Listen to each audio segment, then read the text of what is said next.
아무리 포장해도 위헌인 내란 전담 재판부 즉각 중단하십시오. 민주당이 내란 전담 재판부 설치에 대한 광적인 집착을 포기하지 않고 있습니다. 내란 전담 재판부 설치 법안의 일부를 수정해 위헌 요소를 제거하겠다고 주장하지만 태생부터 위헌인 법안은 껍데기를 아무리 더 씌워도 합헌이 될 수 없습니다. 재판부 추천 과정에서 외부 개입을 배제하고 1심이 아닌 2심부터 설치하며 법안 명칭에서 윤석열을 삭제하는 것은 위헌성을 제거하는 것이 아니라 위헌성을 가리기 위한 기술적 수정에 불과합니다. 우리 헌법은 군사법원을 제외한 어떠한 특별법원도 허용하지 않습니다. 특정 사건만을 위해 특정 정치적 목적 아래 기존 사법체계와 분리된 전담 재판부를 설치하는 발상 자체가 명백한 위헌입니다. 1심이든 2심이든 추천 주체가 외부이든 내부이든 본질은 달라지지 않습니다. 이는 재판을 통해 진실을 가리려는 것이 아니라 결론을 정해놓고 재판을 그에 맞추려는 꼼수에 불과합니다. 더욱이 민주당이 제기해온 사법부의 계엄 동조 의혹에 대해서도 조은석 내란 특검은 모두 무혐의 결론을 내렸습니다. 계엄 사령부가 대법원 실무자에게 연락간 파견을 요청했지만 대법원은 이를 거부했다는 사실 역시 수사로 확인됐습니다. 주기현 판사의 구속 취소 결정 또한 판사의 독립된 판단임이 명확히 밝혀졌습니다. 그럼에도 민주당은 내년 지방선거에서 유리하게 이용할 목적으로 내란이라는 결론이 필요하며 이를 위해 사법부를 믿지 못하겠다며 사법부 압박을 거두지 않고 있습니다. 만약 윤석열 정부가 이재명 대통령의 5개 형사재판을 한데 모여 특별재판부를 설치하겠다고 했다면 민주당은 이를 납득했겠습니까? 만약 윤석열 정부가 이재명 대통령의 5개 형사재판을 모두 모아 특별재판부를 설치하겠다고 하면 민주당은 이를 납득했겠습니까? 즉각 독재, 사법 쿠데타, 위헌적 정치 탄압이라며 들고 일어나거나 언제나처럼 탄핵 절차를 밟았을 것입니다. 지금 민주당이 추진하는 내란 전담 재판부가 바로 그와 다르지 않습니다. 첫 단추가 잘못 끼어진 위헌투성이 법안은 아무리 수정해도 그 결과가 달라지지 않습니다. 눈 가리고 아웅식 대응으로 대충 넘어갈 문제도 아닙니다. 국민의힘은 민주당과 이재명 정권이 국민 누구나 공정한 재판을 받을 권리를 침해하는 위험한 시도를 규탄하며 민주주의 사법제도의 골간을 뒤흔드는 전담재판부 설치 추진을 즉각 중단할 것을 강력히 촉구합니다.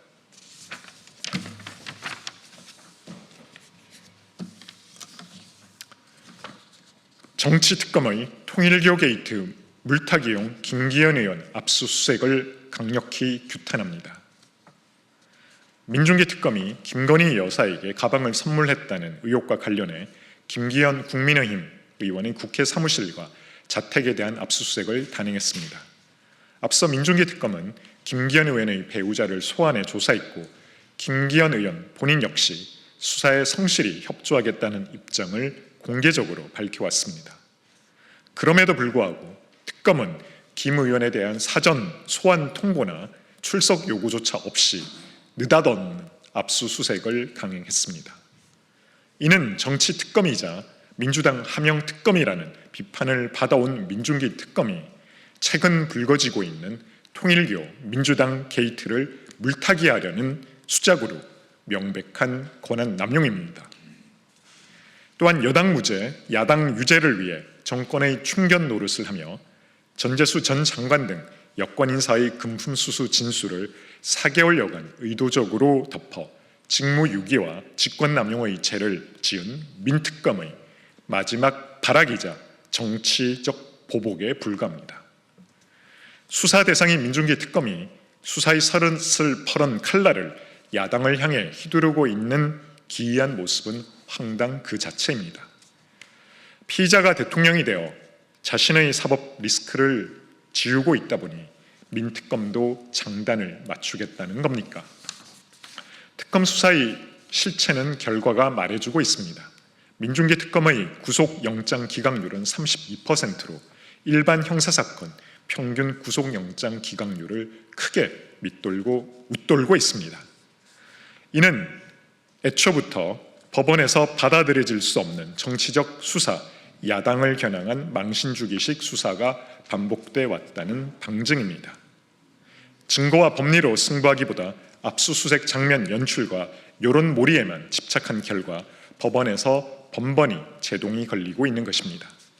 김기현 의원에 대한 이번 압수수색 역시 같은 맥락입니다. 이는 실체 규명을 위한 불가피한 강제 수사가 아니라 야당 핵심 인사를 공개적으로 압박하고 정치적 흠집을 내기 위한 이벤트성 수사라는 의구심을 지울 수 없습니다. 국민의힘은 김기현 의원에 대한 무리하고 정치적인 강제 수사에 깊은 유감을 표합니다. 민중기 특검은 야당을 상대로 한 정치 수사에 앞서 여권 인사들의 제기된 의혹을 감춘 혐의에 대해 먼저 수사를 받아야 할 것입니다. 선택적 정의와 표적 수사는 결코 국민의 신뢰를 얻을 수 없습니다.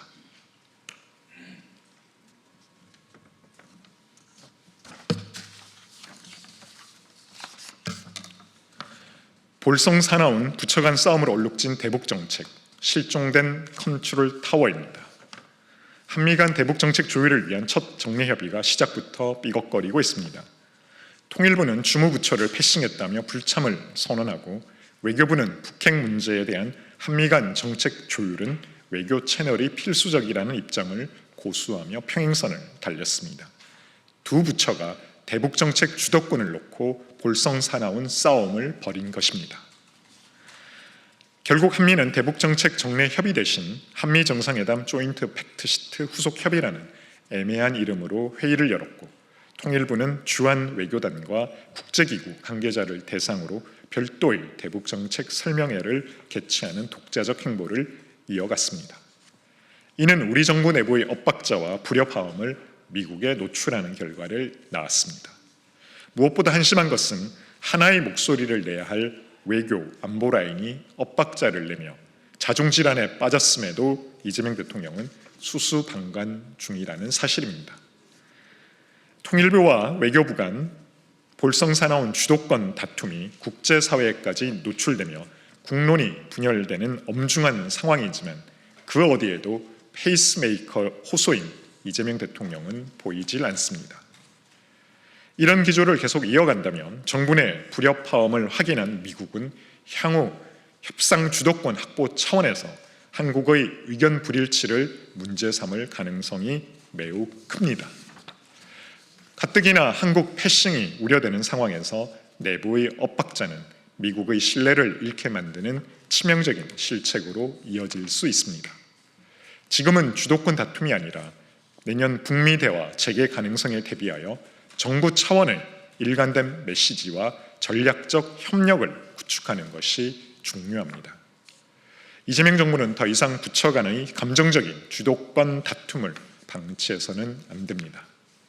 내년 트럼프 대통령의 방중 등 중대한 외교적 분기점을 앞두고 하루빨리 갈등을 봉합하고 대북 정책의 기조를 일관된 하나의 목소리로 정리해야 합니다. 불협화음은 곧 협상력의 약화로 이어집니다. 일관된 메시지야말로 국제사회의 신뢰를 얻고 한반도 정세를 주도할 수 있는 유일한 길임을 잊지 마시기 바랍니다.